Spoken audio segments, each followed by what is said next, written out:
I'm very pleased this morning to introduce and welcome our instructional leader for our work together this weekend. Wayne Hulley has worked across North America supporting schools and districts in their efforts to improve learning outcomes for all students for the past 18 years. He has been at the forefront of effective schools research in Canada for over 30 years, and his site-based planning model, Building Better Schools Together, is used in more than 1,200 schools throughout North America. Wayne leads the Hulley Centre, which is a partnership between the North Star Centre for Personal and Organization Effectiveness and Solution Tree Education Canada Incorporated.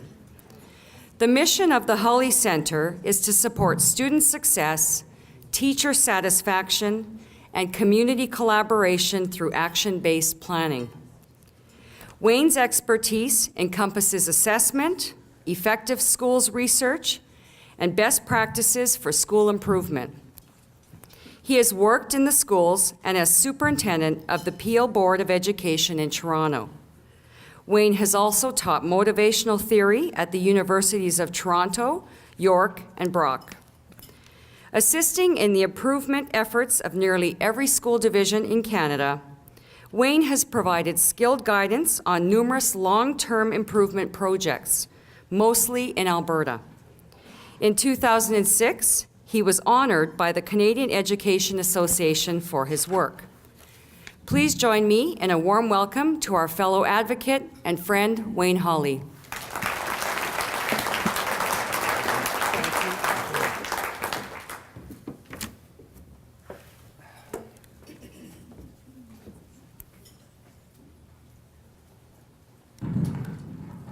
Can you hear me now?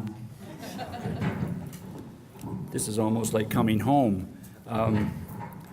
Tomorrow's the 1st. That's going to be my 20th anniversary since I retired. And here I am.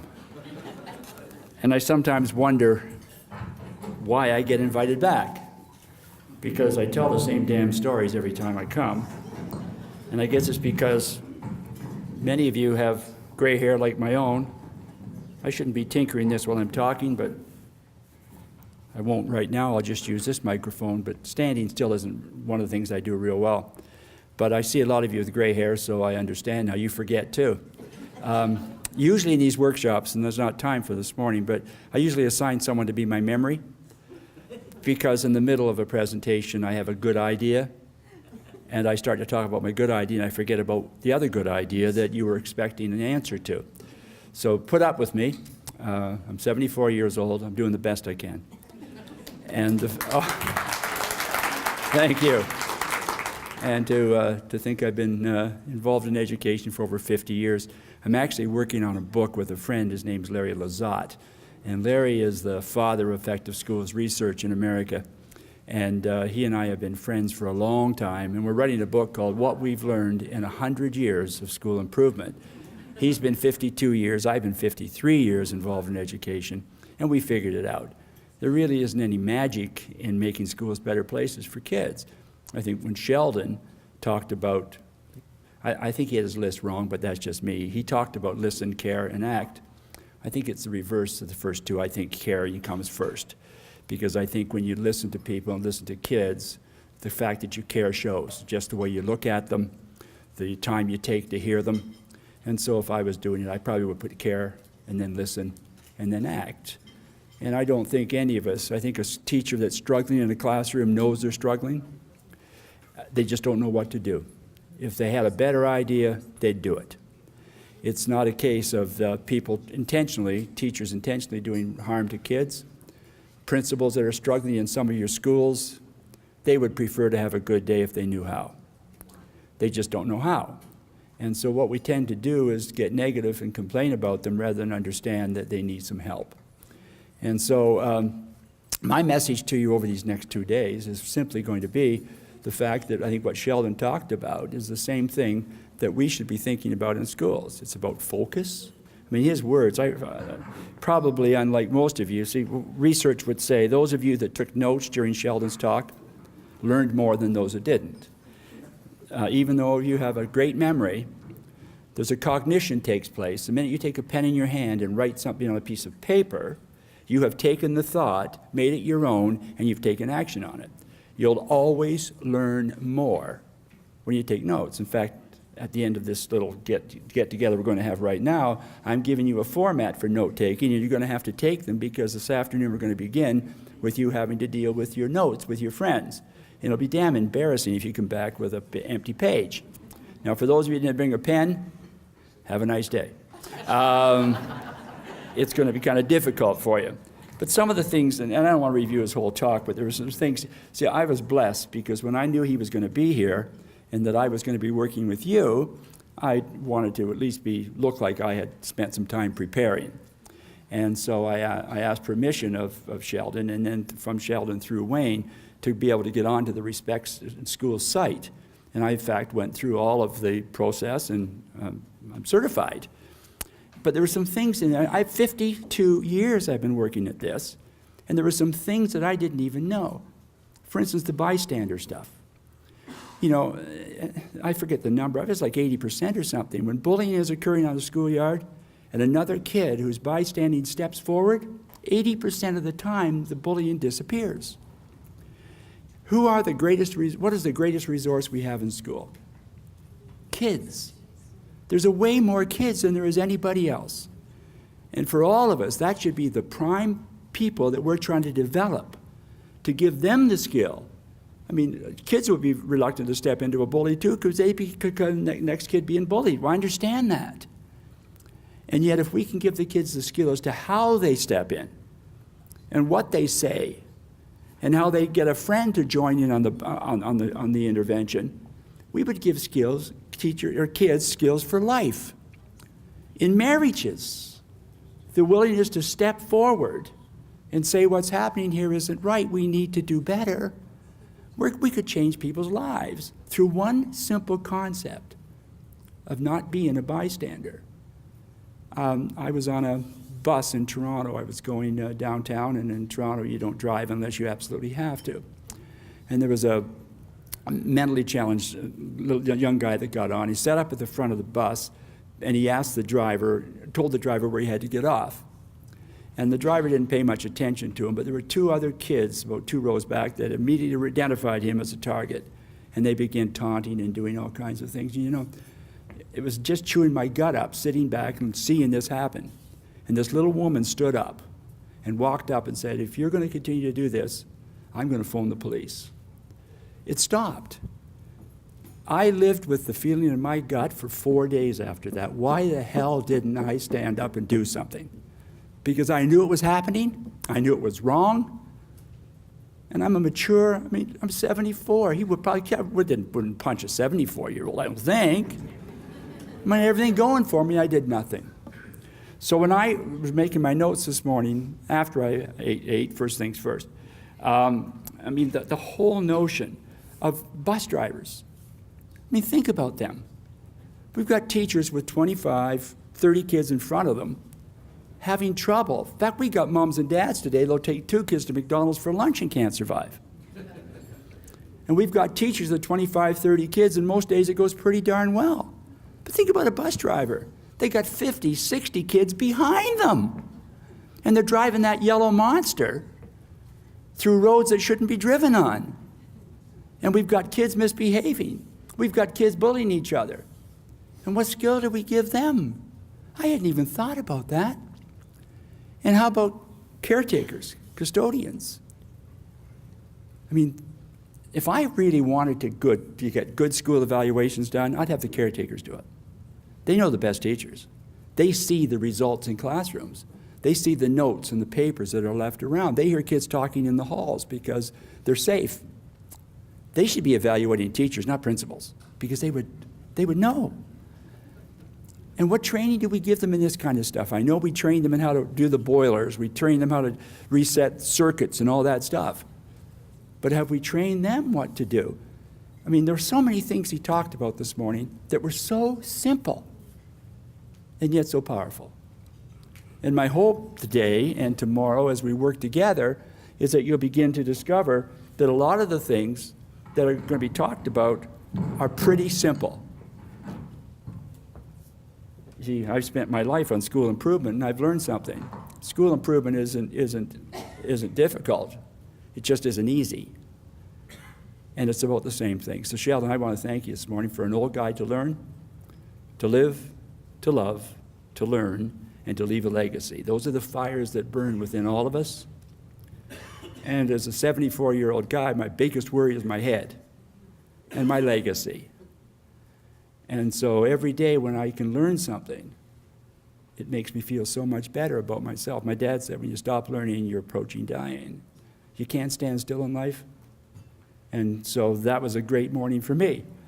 Here's what I want to talk about. That's the title of our presentation. I'm going to try to set you up for the rest of the morning and early afternoon so that this afternoon we can really begin to share with each other, to step forward, to be honest, to have an intention to make a difference. I mean, are you here to do something, or are you here for something looking for something to do? And I think you're here to do something. You've all asked for your jobs. Some of you asked more than once. Some of you have spent money to get your job. You've got it. Now, what the hell are you going to do with it? Are you just going to show up, or are you going to make a difference? And that really is kind of what I'm about, okay? And so setting the stage is the first thing. Those of you who have ever been to Arizona and gone to Sedona, you would recognize this as the yellow Jeep tour of the Rim. And take a look at the road. Why would you pay to do that? To bounce around? Well, it's a little like your jobs. You're in the yellow Jeep. You paid money. You asked to get in the Jeep. And now they take you out to these kind of roads. But what you have to remember, forget the potholes. Forget the things that are going wrong and look for the things that are going right and the experience. Because even something like a yellow Jeep tour, when it's over and done, and you get off the Jeep and your back is hurting and your neck is hurting, and you realize you spent $35 to do this, but in your stomach you know it was an adventure. And that's the lives that we're living. A celebration is an event held, I took the definition, an event to hold up or play up for public notice. That's a celebration. So when you decide to celebrate the 50th anniversary of a school, the 100th anniversary of your community, the retirement of a teacher in a school, the appointment of a new superintendent, what you're really trying to do is that. You're trying to share. You're trying to make people and yourself feel better as a result of it. Well, I had this idea before I looked at my watch that I now have you begin the process of doing what I've asked you at the vet. You've been in this job for a while now. And I was going to ask you what you're proudest of, something that's happened. Well, we're going to not do that only because of time. Being late in the morning doesn't really get us off to a good start. But we had some of it last night. My back was to him, but someone from Medicine Hat stood and spoke when the member of the provincial parliament stood up and spoke. Who was that? Terry. I knew his name was Terry. You see, he took an attack that most times doesn't happen in our business. If one thing's wrong with education, it's negative attitudes of always finding something wrong. You see, you can't, no is not a good answer. It doesn't take you anywhere. It's the end of the line. Saying, I can't say yes right now, but if we can find an answer to these two things, the answer is yes. Now people have hope. They have an opportunity to make something happen. But so often we throw it away and we say no, and that's the end of the discussion. Nothing happens. But saying, well, I can't say yes right now, but I'd like to. And if you can find answers to these two questions, the answer is yes. Well, Terry spun that last night, and he talked about something that he was proud of in Medicine Hat. Now, I'm sure the other trustees who are at the table felt better about Medicine Hat. I'm sure that if he talks that way back home, the teachers will feel better about Medicine Hat. There's this notion, if you say it often enough, people believe it's true. And so celebrating is one of those things that we do. And if you do it just because you have to, because it's mandatory to celebrate the 50th anniversary, that will show. But I remember as a principal in the high school, I always wanted to have a week. Every week I had to have a celebration. And there's so many things to celebrate. Right now in Ontario, I'd be celebrating dandelions. There's so damn many of them around. And they can be so pretty. And you can make use of yellow. I wouldn't make the wine, but there's a potential there. You could talk about salad making. There's so many things you could have a week just to celebrate dandelions. And so every Monday morning, I'd meet with all the kids in the high school. It was a big high school, we had over 2,000 kids. And I'd meet with them, we'd set the theme. It'd be Magic Week. And on Friday, we'd get together in the morning, and the week would get culminated. And so every class was expected to have someone in the class do a magic trick. Well, some of the tricks were not magic, but the experience was. And I still get kids that talk about these damn magic tricks they did. And you'd have Poetry Week, and you'd have Humor Week, and kids would tell jokes. And there'd be the morning announcements. I didn't ever do these announcements about don't do this, don't do that, don't do this, I'm concerned about this. No. I'd say, look, there's a lot of kids going through the parking lot. And I want you to have a little talk right now in your class, and I want you to send down one person for your class with why are we having that problem? And so every class would send me down an answer. And I'd go through the answers, and I'd say, next day, I'm really pleased about this because 7 of the 14 responses I got said this is why it's done. Now, if it's dangerous, and I don't think any of us have to question that, what would your class recommend I might do that might get rid of that issue? And send me down that. So now I'm involving the kids in their solution to the problem rather than me mandating what they had to do. But I got to tell you, that's what we do in schools. The danger of the social contract framework, in my view, is that it's going to be mandated and seen as something from outside trying to penetrate a school. And until we look at it and own it and make it ours, just like Sheldon's work and the work of his group, if we see it as someone else making us do it, it'll never work. We have to own it. People don't wash a rental car unless they're nuts.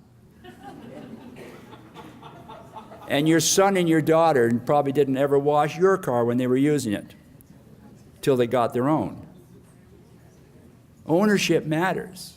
And so there's a need for us to do that. And that was what that was going to be. Now, with all that talking I just did, you could have had your discussion. But another day, another time. But celebration matters. Just wanted to highlight what we're about. You all know this stuff. And I've even tried to make it following the example of the Respect Group. I've tried to make it simple by taking and highlighting what I thought was really the important part. So the kind of society that Albertans want, how we come together to meet human needs like housing, employment, education, recreation, leisure, health, safety, and the care of children. That's really what it's about. Now, it won't be easy. I was on a task force that's sponsored by the Trillium organization in Ontario to look at 2 northern boards that were having trouble resourcing needs for kids. And we met and we talked to people, and it became obvious that duplication was a bigger problem than lack of service. And that if we could only find a way to get rid of the duplication, we could release people to get things done that need to be done. And we, as external folk, came up with a hell of a plan for them. And we took it to them, and they all said, oh, good work, really good, really good, really good. And 2 years later, we were hired by the Trillium organization to go back and see if it made any difference. And we went back and we couldn't even find it because it didn't fit. It was coming from someone else from outside. So you've got to, in your heart, believe that caring for kids goes beyond learning, that a kid that's being abused at home won't learn.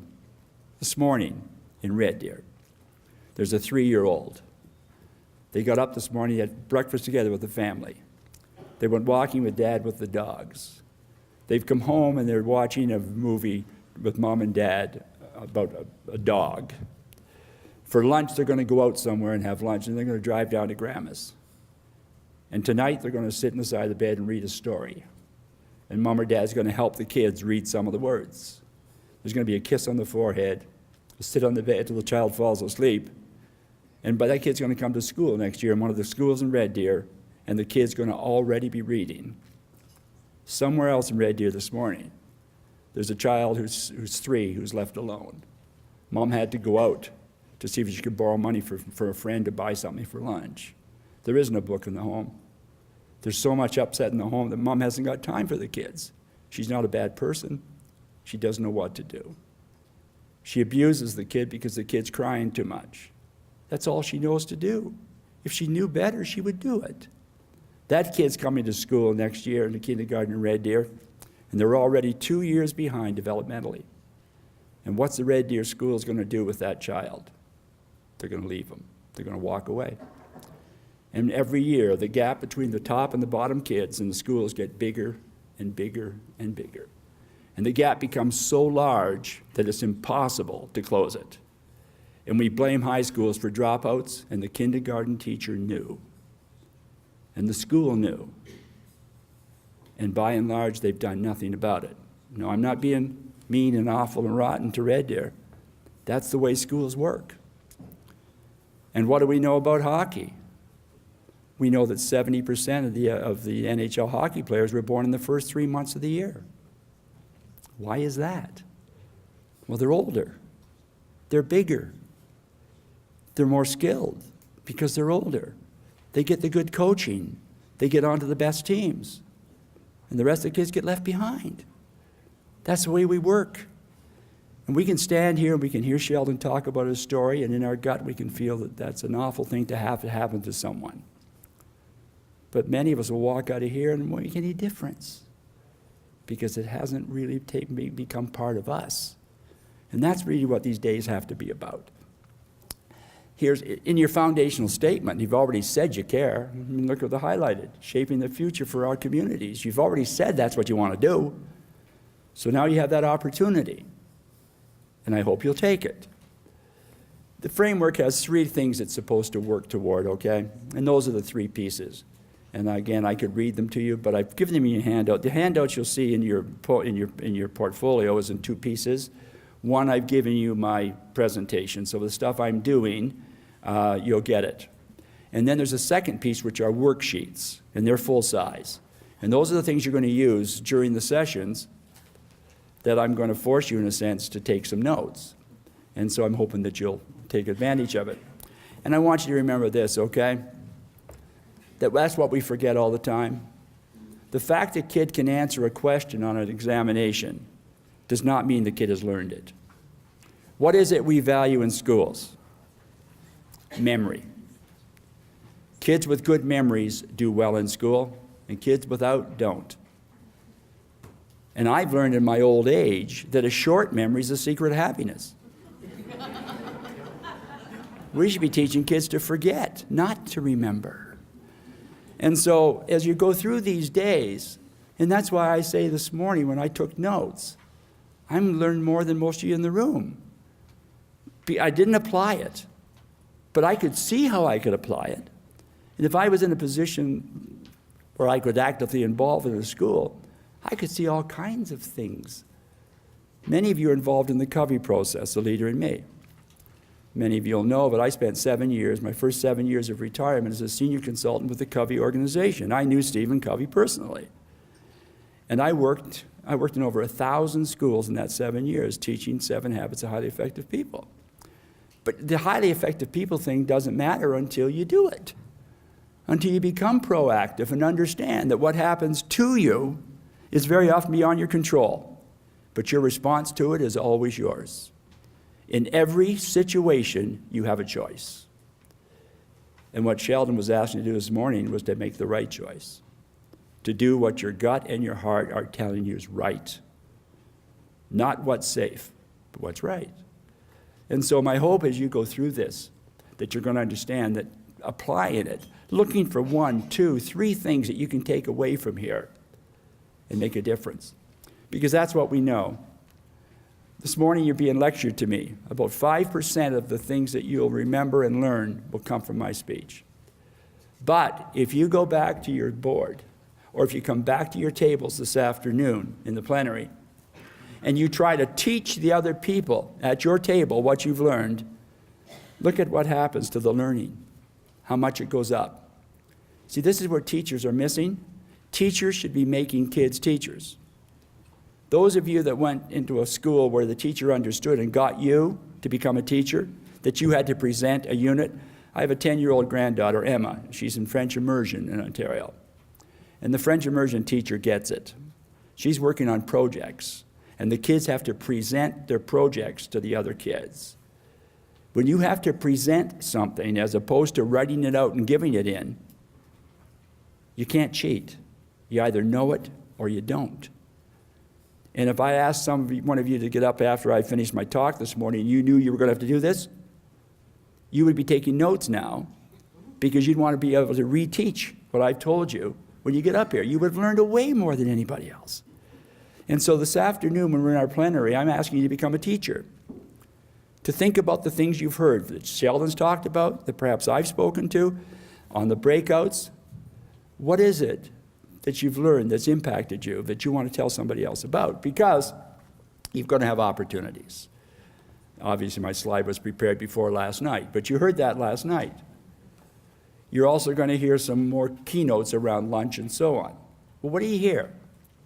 If you care and you listen and you act, you can't act really here, but you can sure care enough about making the world a better place for kids, for your communities, then you're going to have these workshops. All of these breakouts have been voluntary. These are people that want to celebrate what they're doing. And if they're that keen on it, there must be some value to it. And what I'm asking you to do today in those breakouts and during the sessions with people that are offering you some things to think about, that you'll take time to make a note and be willing to share it.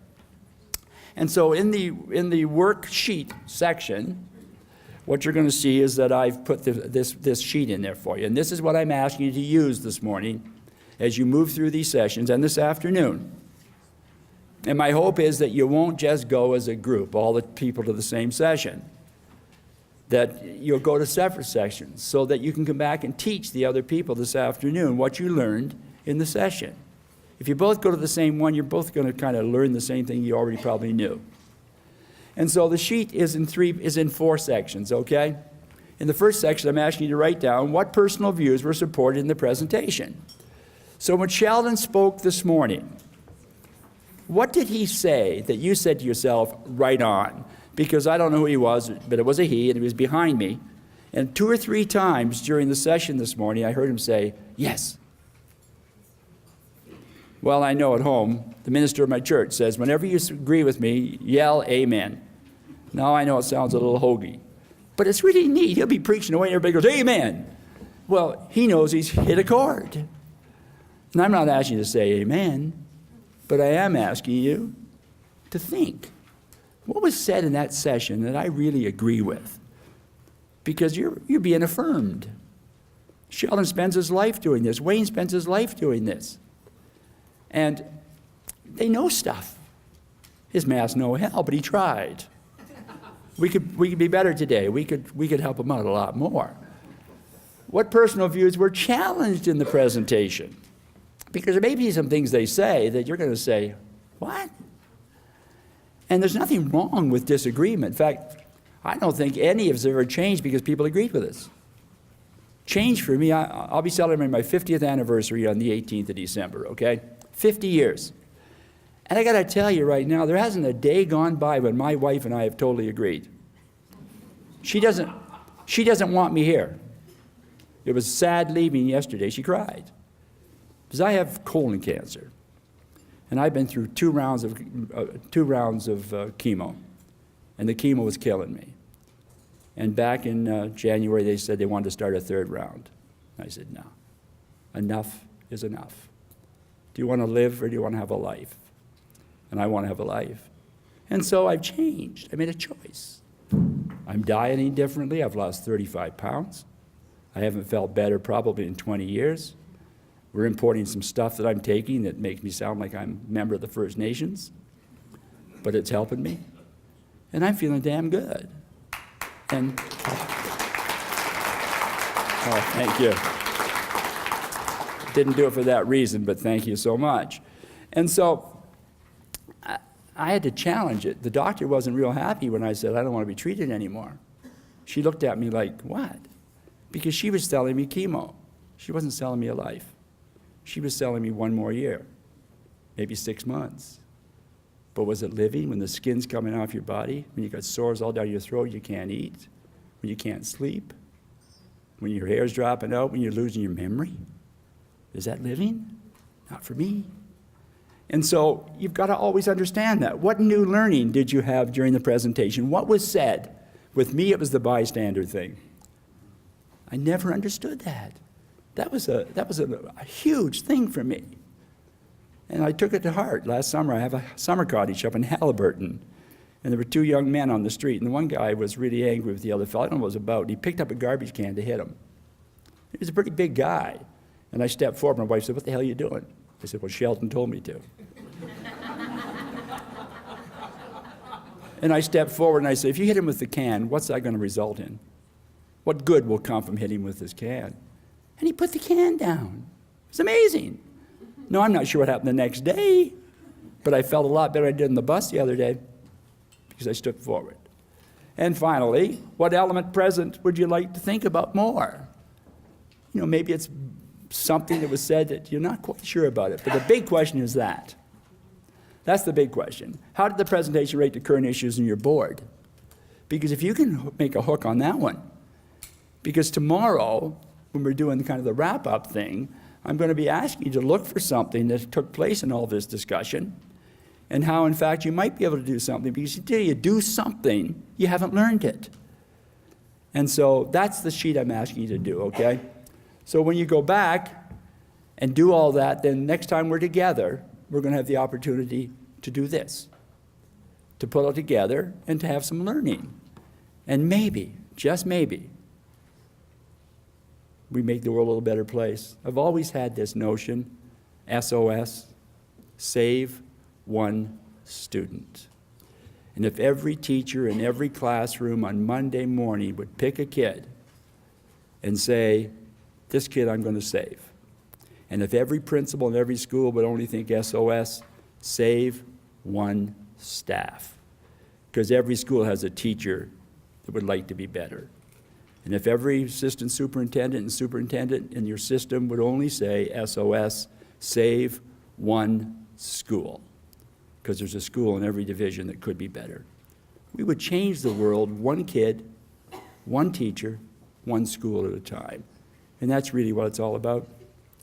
So thanks so much and have fun the rest of the day, and we'll see you this afternoon.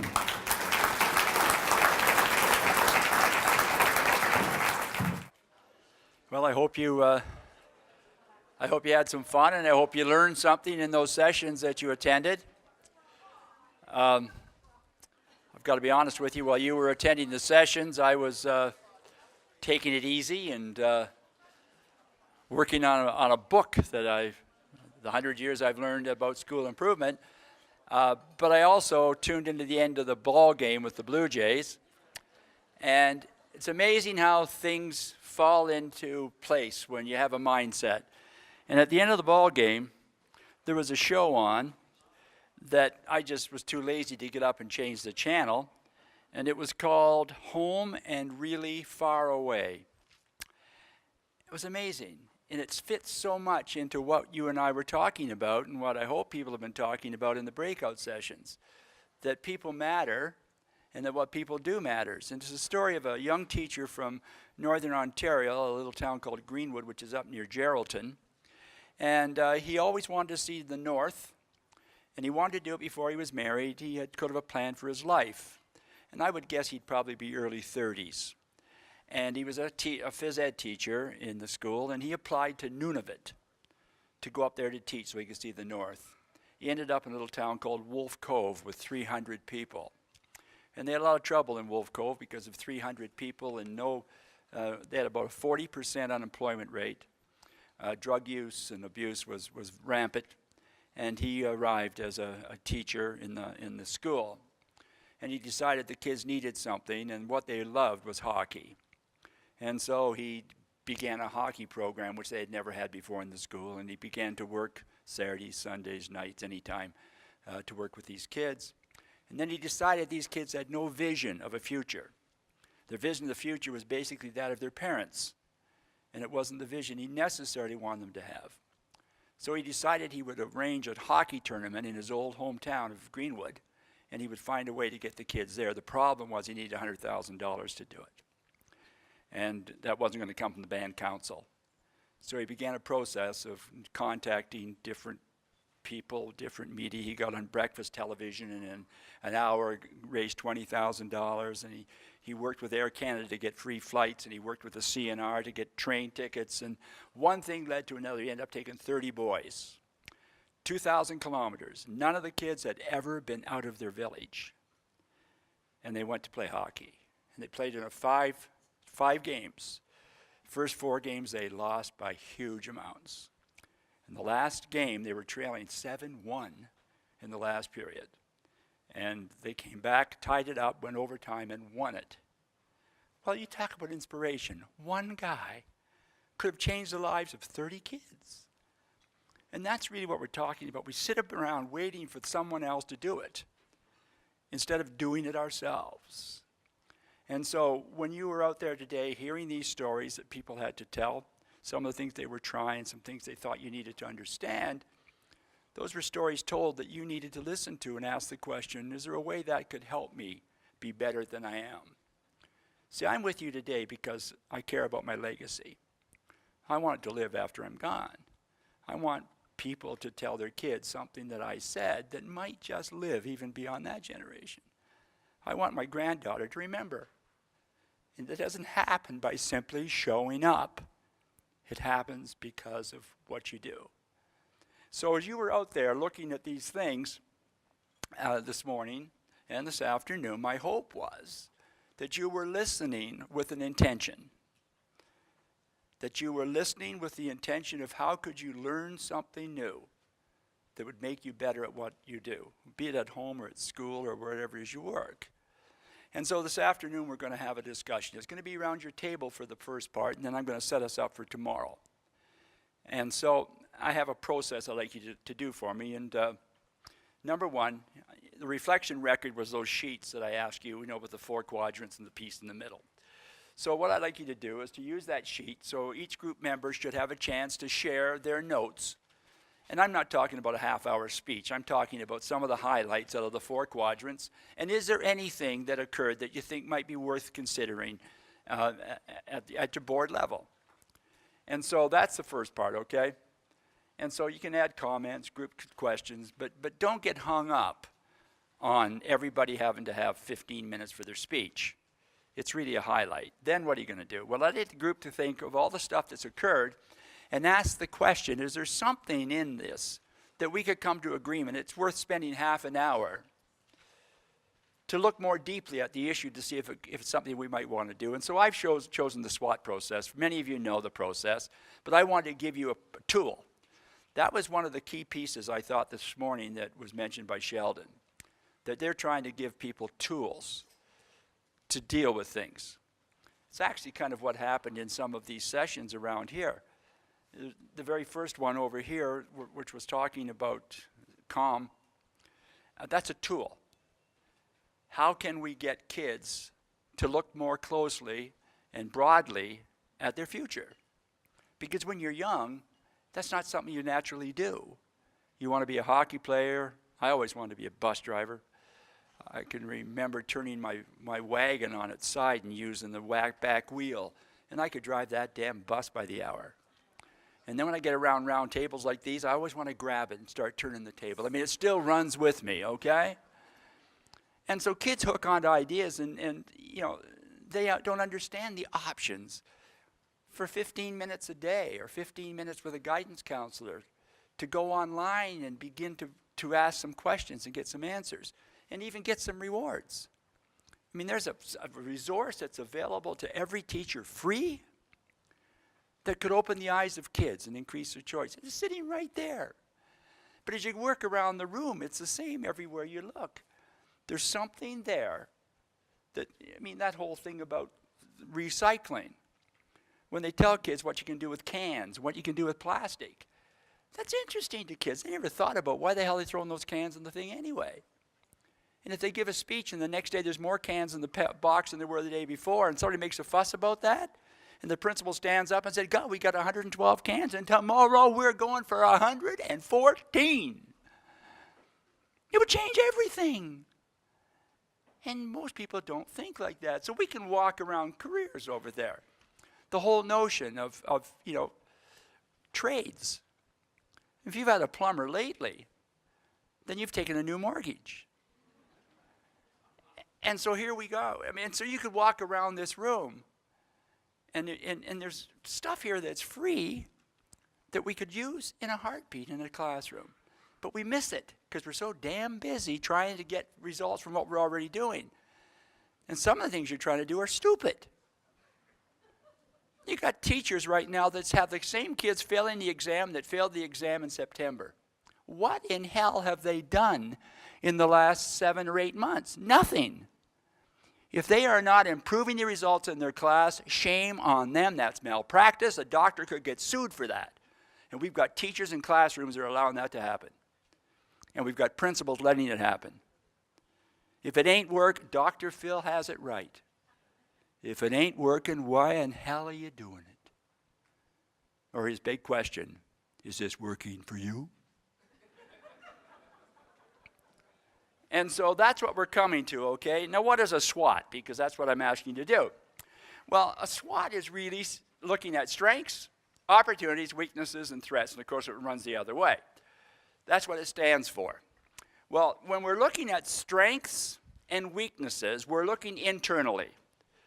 So strengths and weaknesses are those things within your district, within your board, that you believe if this idea that gets shared that's worth chewing on for a half an hour this afternoon, you've got to ask the question, if we were to take that back and try to find a way to get it implemented in our district, what would be the strengths? What things would come out of that?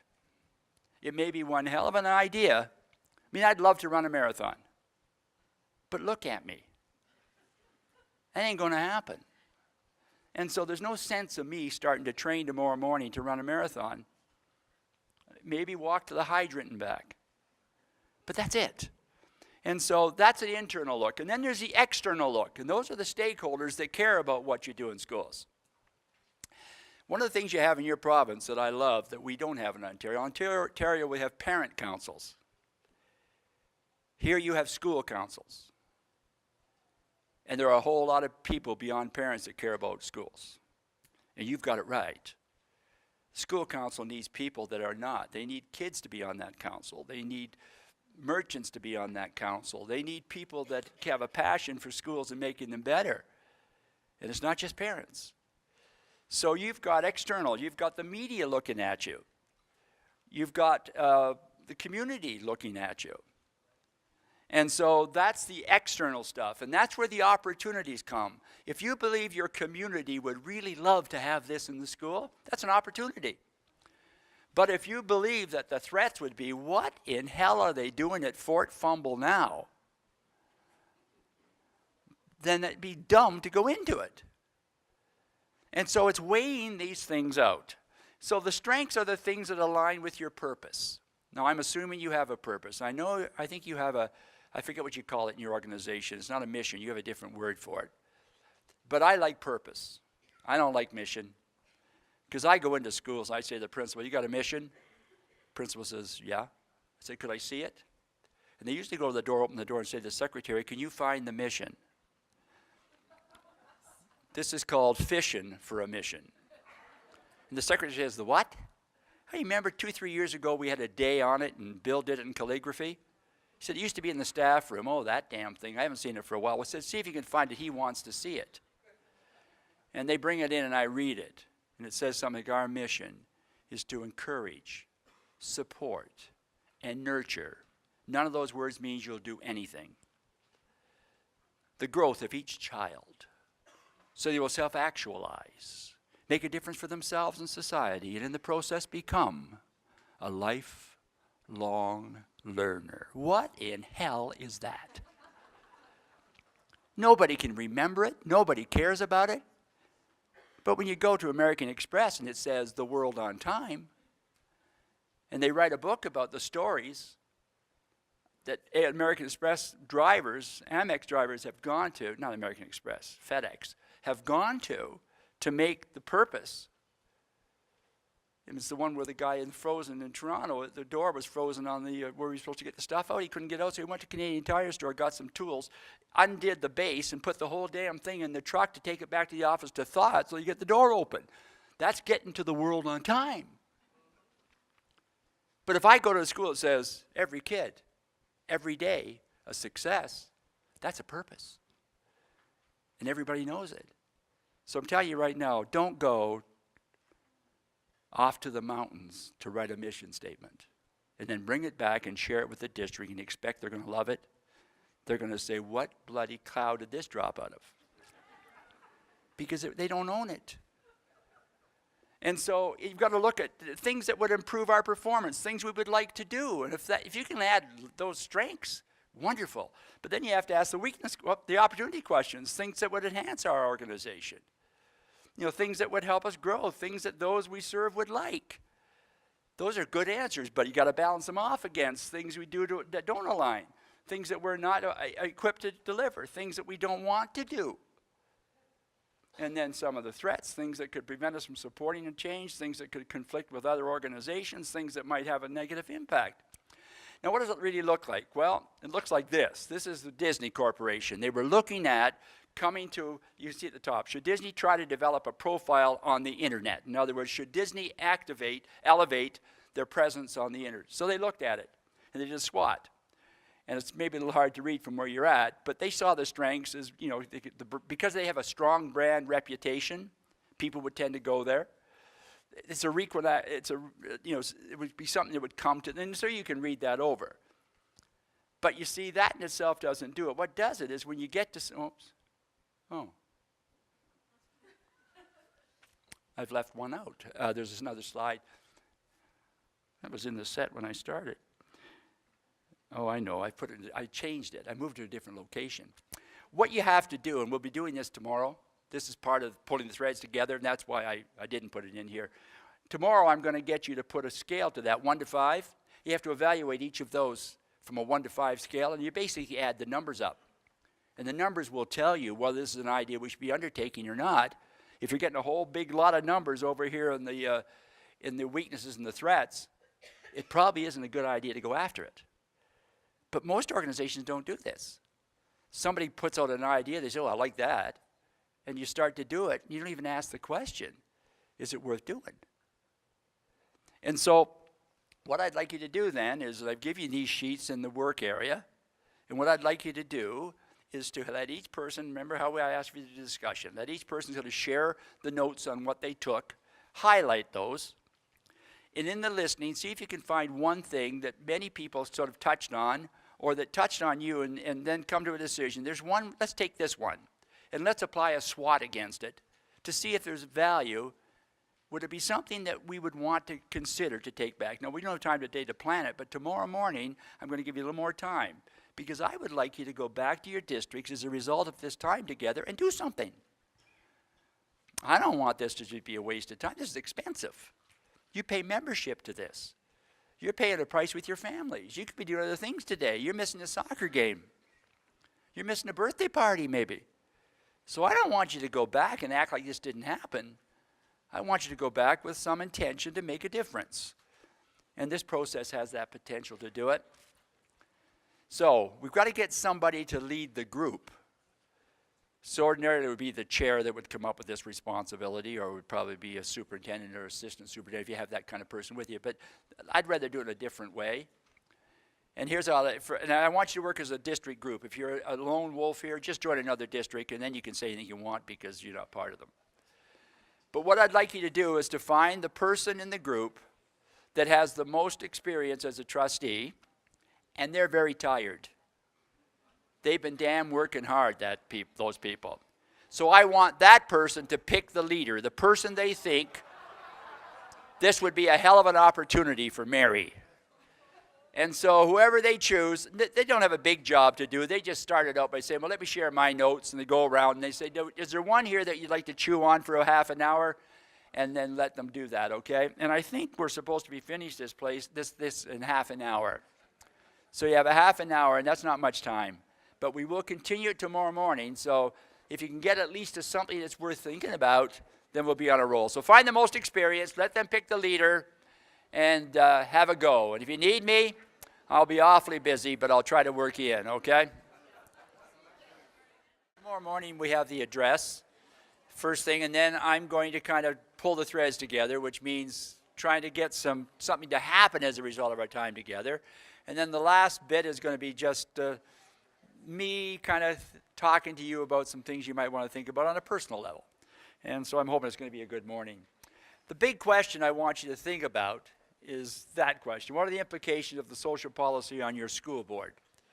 So that if you chose to really go after this thing, what would be those implications? And there's some things that I want you to think about as you, tomorrow I'm going to ask you to kind of pick something to work on, and you're going to sort of do a little SWOT thing of assessing, is this really something you want to do? And then I want you to plan at least one step that can be taken as a result of that discussion when you get back. And so there's some things you have to think about. Many of you will know about force field analysis.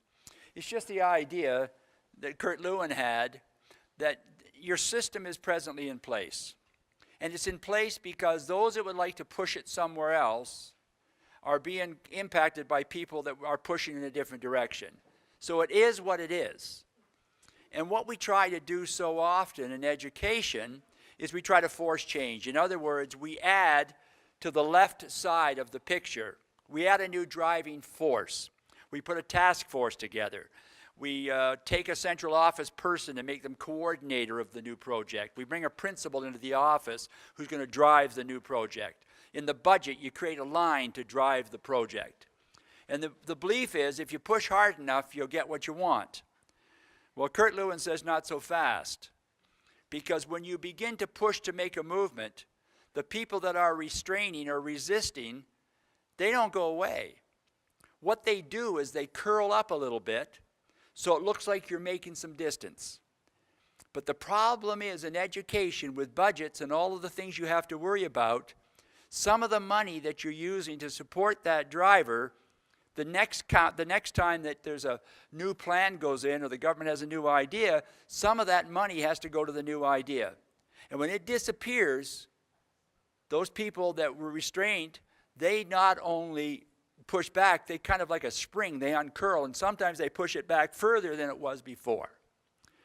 And Lewin says the trick of change is to deal on the right side. Where is the resistance coming?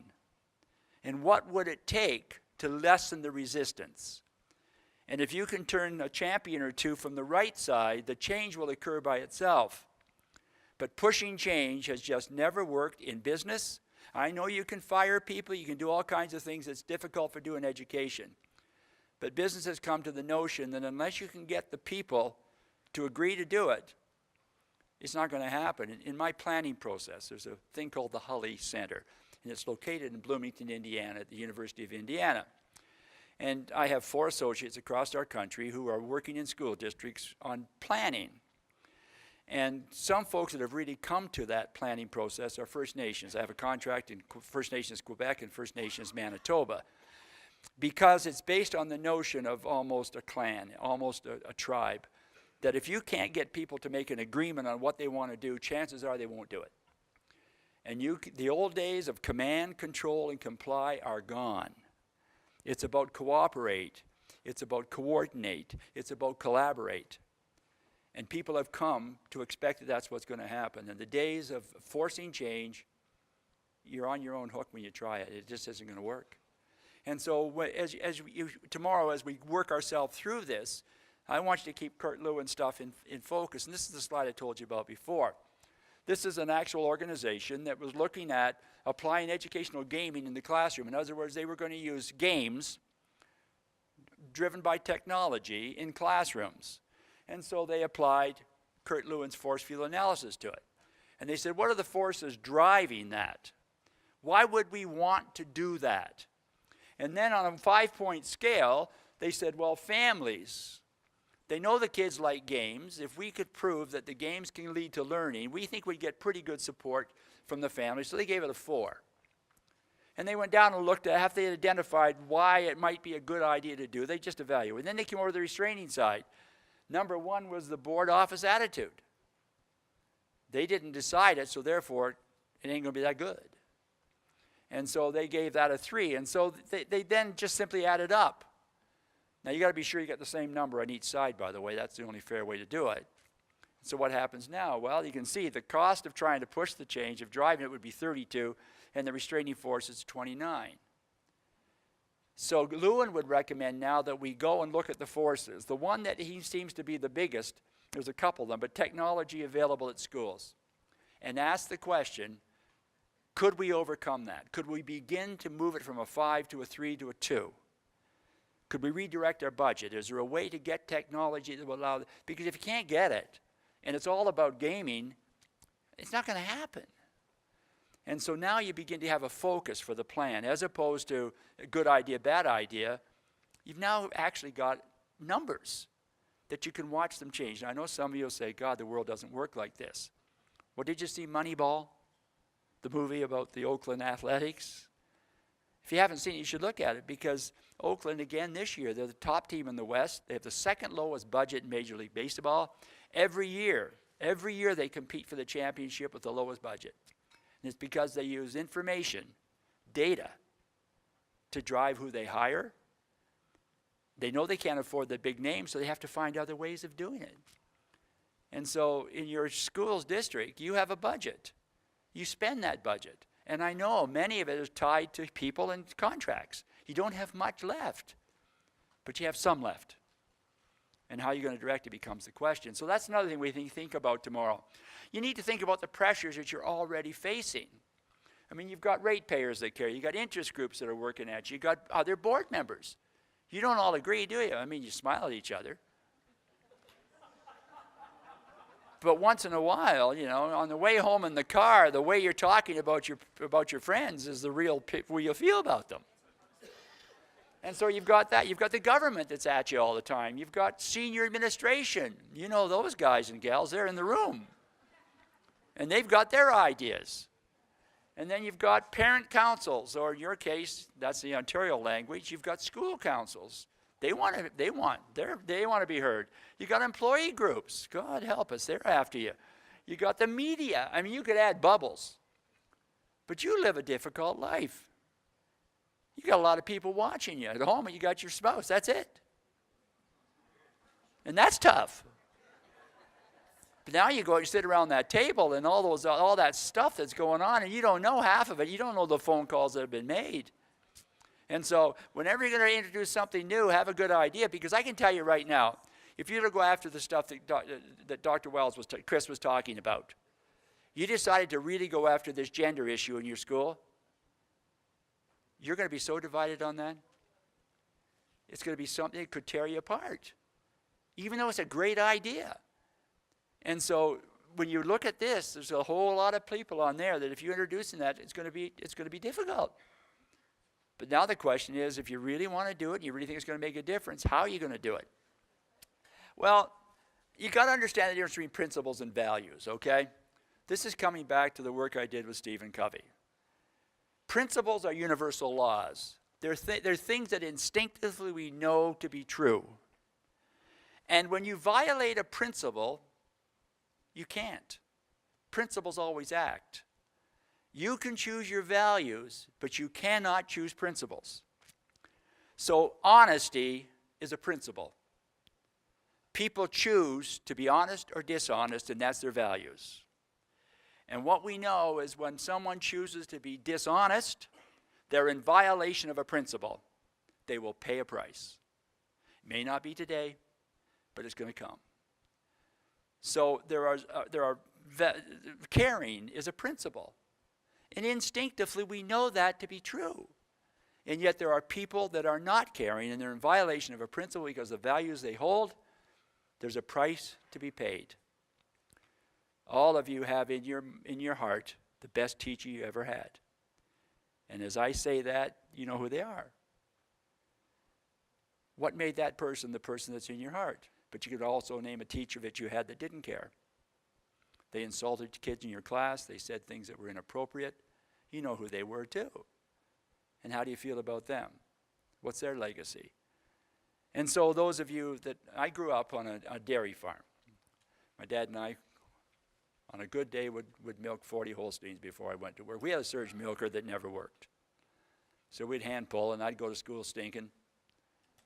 But I'd done real work awful early in the morning. but we had more fun on the farm. Wouldn't give it those memories for anything. And the good news is the west fence line was the Gretzky property. And Walt Gretzky and I only 2 days apart in our birth. And why do you think Wayne Gretzky's called Wayne Gretzky?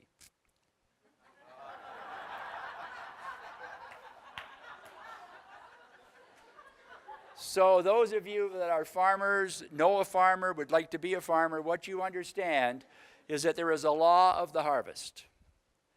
And the law of the harvest is if you don't prepare the soil, if you don't get the right kind of seed, if Mother Nature doesn't bless you, you're not going to have another year like you had last year when the CNR screwed you up. It's not going to happen. Why? Well, because you can't cram for a crop. There's a principle about farming. And the principle is you prepare the soil, you get the best seeds you can, you do what you can to control weeds and animals. There's no guarantee that Mother Nature won't step in.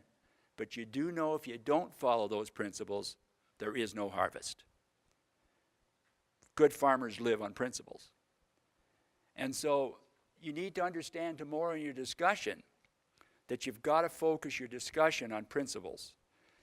Inside you will be your values.